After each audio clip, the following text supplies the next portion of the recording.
Okay, what's going on guys, and welcome back to another video. So in today's video we are talking about how to calculate your macros correctly. So I've written it out on the whiteboard. This is an example of my current diet and things like that, and how it's fluctuated and how you can change it considerably to your preferences of your own unique bodies. So before we go on to into the unique how to calculate your macros, a simple term just to let you guys know what macros are. Macronutrients are your carbs, fats and proteins, which are the three main sources for any typical diet that will correspond to how your body composition comes out. So in retrospect, there is a lot of factors you have to put into which is unique. So obviously it comes with height, weight and your current activity levels and what you're aiming for. There's also small little adjustments that can be happening as well. So things like if you're endurance training, if you're strength training, if you're looking at hypertrophy, like there's a lot of factors that can also change your unique stats. And obviously do not copy this diet because this is unique to my body and not for your body, for my specific goals, my specific, like what I am doing and the foods I'm currently eating. But what I'll do is I'll quickly show you so how to calculate your macros. Also, just before we start, if you haven't already, make sure you hit the like button down below. It shows you support me. It's quick, easy, it's 2 seconds, and literally it's free. Like, it just shows you, and then I can do lots more content on this sort of thing. So make sure you hit that like button. If you want to see anything you want to know, if there's any questions you want to ask, please make sure you comment down below, or even direct message me over on my Instagram. The link will be down in the bio.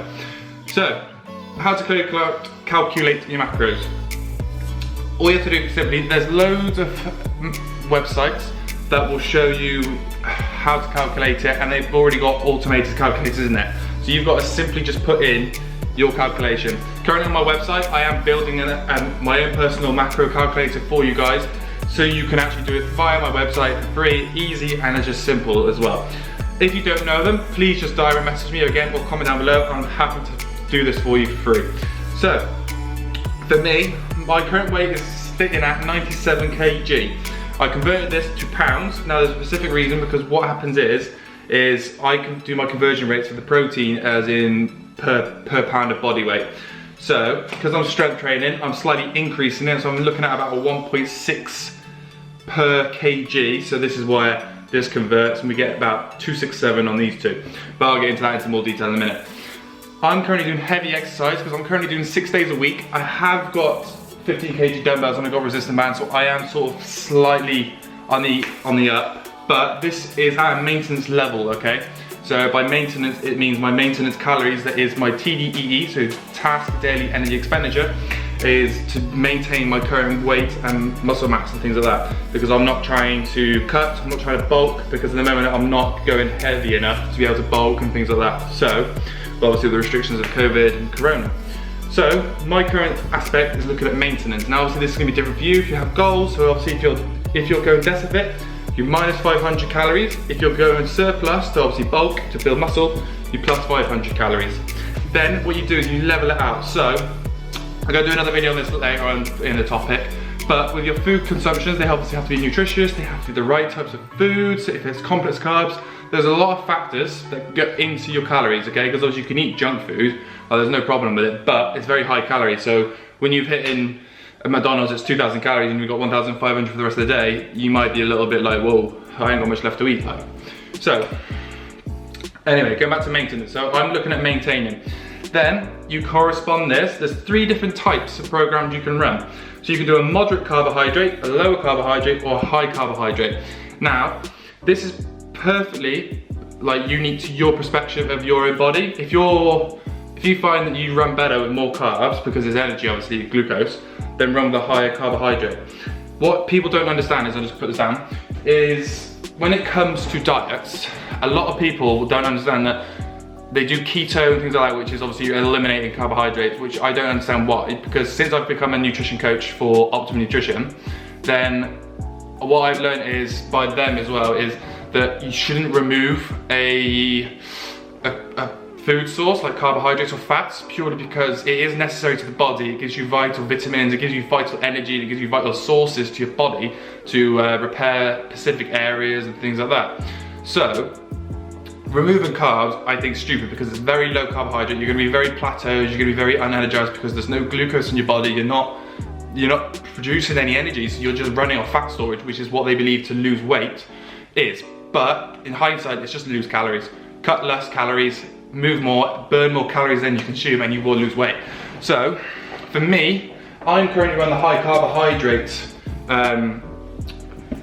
program at the moment for myself, because I'm getting a test to see how I fluctuate with my body. How does my body correspond to water weight? Because of the more carbs you eat, the more water weight you're going to restore, because the carbohydrates store in your muscle, so it contains water. But with that being said, there's different ways you can go about it. So it's obviously down to your preference. If you enjoy more fat foods, if you enjoy more high carb foods, is there things like that. So it comes down to your unique body. I'm currently testing obviously the high carb, like I just said, just to see how I fluctuate for the next like month or so. Then I will probably move to a moderate, and then I might move to a lower carb, just to see the difference in my body levels and how I react to the glucose in my body. How is my body composition looking like? Am I looking leaner on the lower carb, or do I feel shitter on the lower carb? There's a load of factors you can play into. So anyway, going into the macros. So for the moderate, we are looking at a 30%, 35, 35 split. So that's 30 protein, 35 fat, 35 carb for the moderate.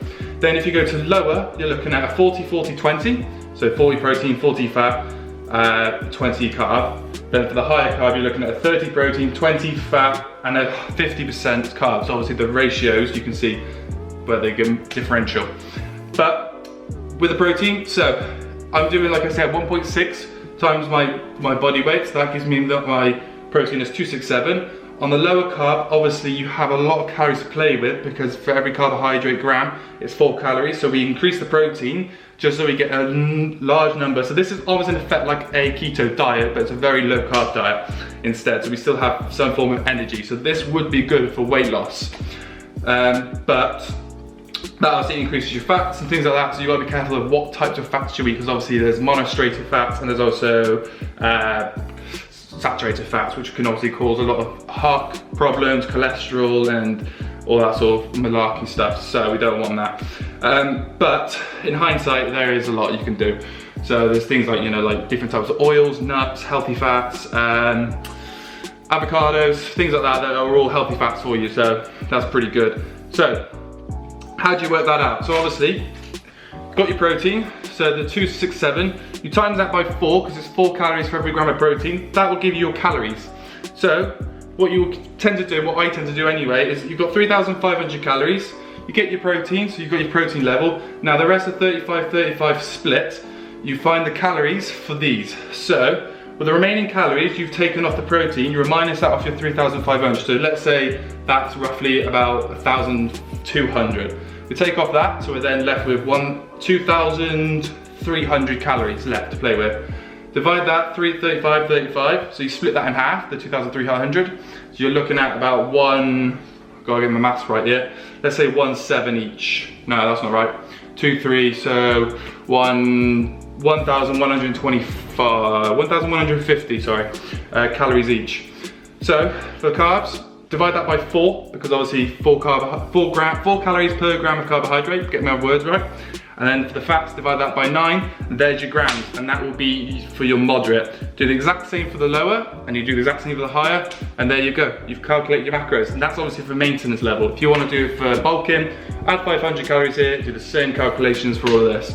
Also taking the fact that your protein will differential dependent of your goals and things like that. So if you haven't already seen that, go click on my other video, which will be up somewhere here, and you will see how to be able to calculate your protein, if you're getting enough right protein, because I will go into more specifically of how you can increase your protein levels, how you can increase your body composition in a whole, and you feel more energized by just having more protein in your diet.